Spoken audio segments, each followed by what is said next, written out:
Bom, Edu Pinheiro, meus amigos da Bandeirantes, o primeiro tempo do Guarani foi melhor do que o segundo. E no primeiro tempo o Guarani foi melhor do que o Caxias. Jogou um bolão? Não. Fez uma partida que traga mais esperança para o torcedor? Também não. Mas foi melhor. O time do Caxias é muito fraco. Aliás, dos 3 adversários que o Guarani enfrentou até agora, esse é o nível da Série C. Já vai para 6 pontos em 9 disputados a equipe do Caxias. Mas para mim, dos 3 adversários que o Guarani enfrentou até agora, Maringá indiscutivelmente o mais forte, pois o Brusque e agora o Caxias. O Caxias o mais fraco deles. Então o Guarani comandou o primeiro tempo, ficou com a bola. Aliás, no geral do jogo, teve 57% de posse de bola contra 43% do Caxias, mas aquela posse de bola sem produzir muito.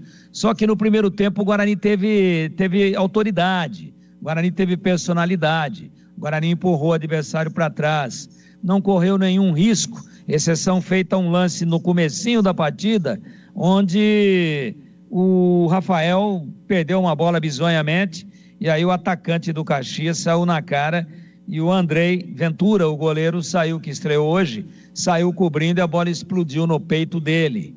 Fora esse lance, nada, nenhum risco, e o Guarani mandou no jogo. E aí a gente fica com a seguinte percepção: vai para o segundo tempo, vai receber algumas orientações, vai voltar mais confiante ainda, porque tem consciência que foi superior ao seu adversário no primeiro tempo, e aí o goleiro entrega o ouro, pô.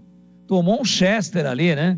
A batida de falta por parte do Tomás Bastos, nossa, bateu lá, levantando, próximo do ângulo, bola para dar um tapinha, jogar para escanteio. Ele foi tentar se segurar, ele foi indeciso. Estou falando do Andrei Ventura, o goleiro do Guarani que estreou hoje. Ele foi indeciso. Ele foi pensando em espalmar, mas também pensando em segurar. Espalmo, seguro, espalmo, foi fazer as duas coisas ao mesmo tempo. Soltou a bola, ela bateu no travessão e caiu no chão. Aí o Douglas entra e bota a bola na rede. O Douglas Esquilo bota na rede.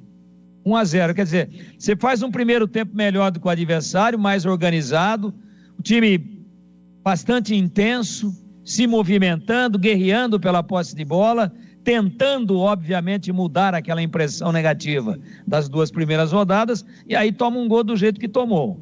Os nervos já estão em frangalho, o time na zona de rebaixamento, não tinha somado nenhum ponto ainda, e a 44 minutos, numa falha grotesca, elementar do seu goleiro, toma o gol. Aí volta todo ansioso, aí já não foi mais o mesmo time razoável que nós vimos no primeiro tempo. Aí erra passes, aí tenta correr mais do que a bola, aí deixa a ansiedade desorganizar ainda mais, e o treinador começa a mexer.